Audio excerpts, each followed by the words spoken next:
থেকে দাওয়াতের মুখে আগ্রাসন চালাবো। আমরা মুহাম্মদুর রাসূলুল্লাহর উত্তরাধিকারী, আমরা খালিদ বিন ওয়ালিদের উত্তরাধিকারী, ওমর ইবনুল খাত্তাবের উত্তরাধিকারী।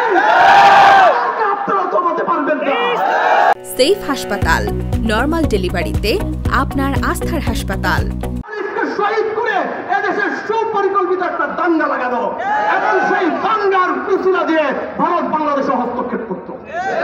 তারা যখন দেখেছে তাদের সেবাদাসী হাসিনা যখন এদেশ থেকে বিতাড়িত হয়েছে তাদের স্বার্থ রক্ষা করার জন্য এদেশে আর তাদের কোনো দাসী নেই, তখন তারা তাদের আরেক গোলাম আর দাসীকে এদেশের গদিতে বসানোর জন্য পাগল পারা হয়ে গিয়েছে। তাদের সে স্বপ্ন পূরণ হয় নাই, তাদের সে স্বপ্ন পূরণ হয় নাই। তারা এদেশের মধ্যে দাঙ্গা লাগাতে পারে নাই। ইনশাআল্লাহ আমাদের এই বুকের মধ্যে যতক্ষণ পর্যন্ত ফুল অক্ষত আছে তাদের কোন ষড়যন্ত্র সফল হতে পারবে না। কখনো তারা গুজব লীগ, কখনো তারা এখন তারা হয়েছে স্কুল লীগ, এখন তারা হয়েছে স্কুল লীগ।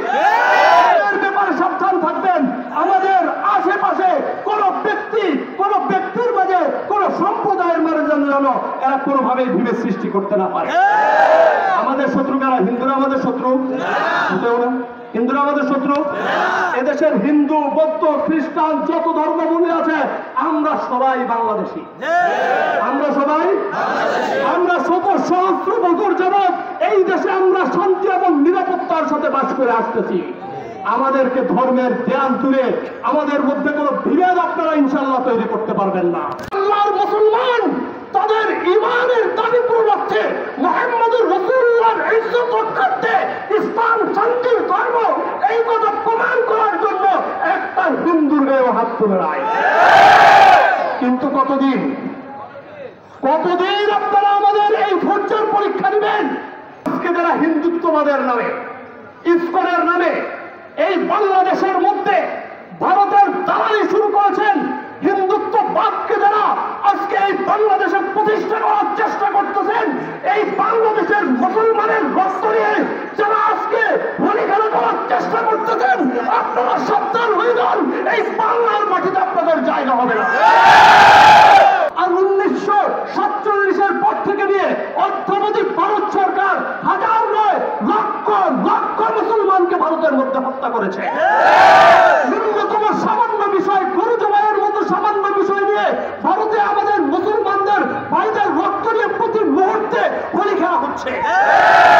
বন্ধের ইজ্জতকে লুণ্ঠন করা হচ্ছে, তাদের অধিকারকে তারা সেখানে অপমান করতেছে। রাসূলুল্লাহর কথাকে সেই ভূমির মধ্যে কেউ ইজ্জতের সাথে উচ্চারণ পর্যন্ত করতেছে না। তার বিপরীতে বাংলাদেশে দেখেন, বাংলাদেশে আমরা মুসলমান 90% হওয়া সত্ত্বেও মনে হয় যেন এদেশের এলিট শ্রেণী যেন হিন্দুরা। ঠিক আপনারা রাষ্ট্রীয় চাকরির মধ্যে দেখেন, সরকারি চাকরির দিকে তাকান, এদেশে 10% হিন্দু হলে আপনি সরকারি চাকরির 20 থেকে 25% সরকারি চাকরি ও চাকরিজীবীদের মধ্যে হিন্দু পাবেন।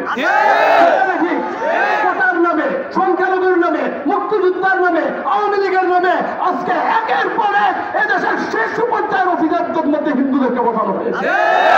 বাবরি মসজিদ দিয়ে শুরু করে তারা সফল হয়েছে। ভারতের একটার পর একটা মসজিদকে তারা আজকে মন্দিরে রূপান্তরিত করার চেষ্টা করতেছে। কি করতেছে? তাদের ভবিষ্যৎ পরিকল্পনা কি? তাদের ভবিষ্যৎ পরিকল্পনা হলো বাংলাদেশকে ভারতের একটি অঙ্গরাজ্যে পরিণত করা। বাংলাদেশে যদি তারা আসতে হয় তাদের একটা প্রক্সি বাহিনী দরকার আছে না, যারা দেশের ভিতর থেকে তাদেরকে সহযোগিতা করবে, যারা এদেশের খেয়ে এদেশের পরিধান করে এদেশের মুসলমানের ধন সম্পদের উপর লালিত পালিত হয়ে যারা এদেশের মুসলমানের রক্তের উপর সর্বপ্রথম আঘাত আনবে, এরকম একটা প্রক্সি বাহিনী তাদের দরকার আছে কি নাই? এই প্রক্সি বাহিনী বিগত ফ্যাসিস্ট সরকারের আমল থেকে তারা তৈরি করে ইসকনকে আজকে তারা বিশাল রূপ দিয়েছে। এবং বাংলাদেশে আগ্রাসন চালানোর সম্পর্ক দুঃসাহস যেন না দেখায়, আমরা টাকা থেকে দাওয়াতের মুখে আগ্রাসন চালাবো। কি মনে করেছেন আপনারা? এই উপমহাদেশ আমরা 800 বছর শাসন করেছি। 800 বছর ভারত উপমহাদেশে মাত্র আমরা মুসলমান 10 থেকে 15% ছিলাম। 10 থেকে 15% মুসলমান যদি 800 বছর আমরা ভারত শাসন করতে পারি, আজকে পাকিস্তান, ভারত, বাংলাদেশ মিলিয়ে উপমহাদেশের জনসংখ্যার 30%-এরও বেশি মুসলমান। কি মনে করেছেন আপনারা?